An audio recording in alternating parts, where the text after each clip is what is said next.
The idea to start a YouTube channel crossed my mind a few years ago, even before the pandemic era, in that boring old life when everything was simple and predictable. I got wild the minute it hit me, as well as the fear that immediately settled in.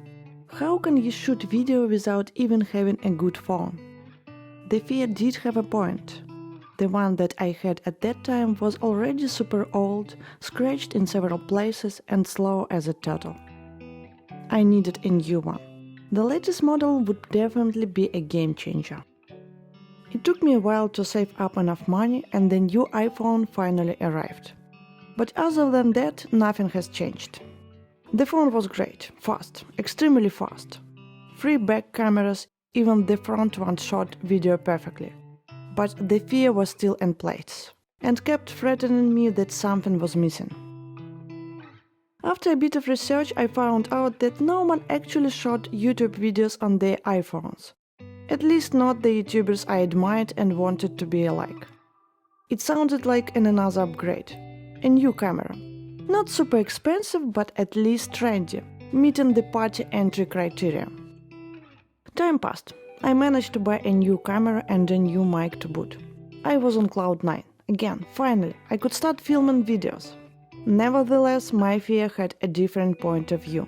For some reason, despite all the gear that I somehow bought by that time, that cluttered every corner in my apartment, it grew even bigger, and was not going to stop there.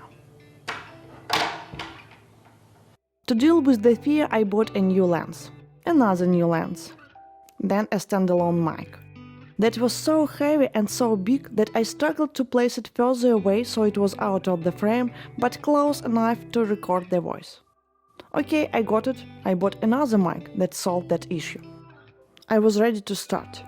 With tons of money spent and mics in all my pockets, I could not think of anything else being missed. But how to start? All the gear did not fill the knowledge gap. Like, I had no idea how to actually make a video, what to do with all this stuff. And I started binge-watching YouTube, tons of vids every day. How to shoot, how to edit, how to start the channel, how to grow it up and gain your first 1,000 subscribers. Countless hours lying on the couch, watching others and doing nothing on my side.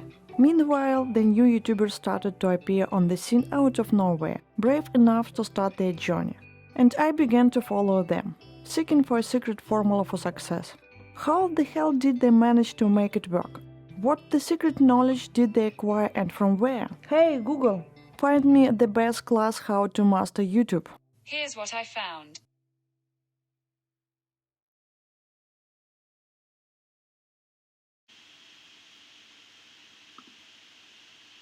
Whether you're just starting your channel, or you've been struggling to build momentum, I know the feeling. You probably spent months, maybe even years, watching your favorite YouTubers from the sidelines. And lately, you've been inspired to take action for yourself. But there's a problem. Oh shit. While other YouTubers got bigger and bigger, I was studying classes, the camera and lenses were gathering dust in the corner. What I'm doing wrong? It seems that buying gear and watching courses did not help me at all. As I delved deep into the subject of filming, I only discovered how much I didn't know and needed to learn. Probably all these people learned a secret trick, studied some secret class that I have not discovered yet, or they just bought a more expensive camera than me that solved the puzzle. Why they have already fulfilled their dream and I am still at the start, trampling and trembling. What is missing? My fear kept silent, giving me no answer to any of my questions. Suddenly, the answer came from a random mail subscription, one of a million that I have. It was an email from Mel Robbins that changed the picture. Are you sitting at the desk? Or are you facing your fears and doing the work that make your dreams come true? Doing the work, it flipped a switch inside me. Facing the truth, I have not faced my fear at all. I've been only feeding it with more and more stuff, with all this gear and classes. I've been holding on to my fear all these years, coming up with every reason why I'm still not ready to start the journey, to do the actual work. And the secret trick that I was looking for is this simple. Stop feeding your fear and start doing the thing you fear. Put it out into the world by tiny, wonky steps forward, by filming ugly and embarrassing deeds. It is the only way to punch the fear in the face. Stop watching others and start filming. Master skills not through watching classes, but through doing real things on your own. And the funny thing, that's all these months I've been hearing the secret formula all day long. It was there, in every second video that I watched on YouTube. So clear and simple. You gotta just press record. And that is it. And I finally pressed the record.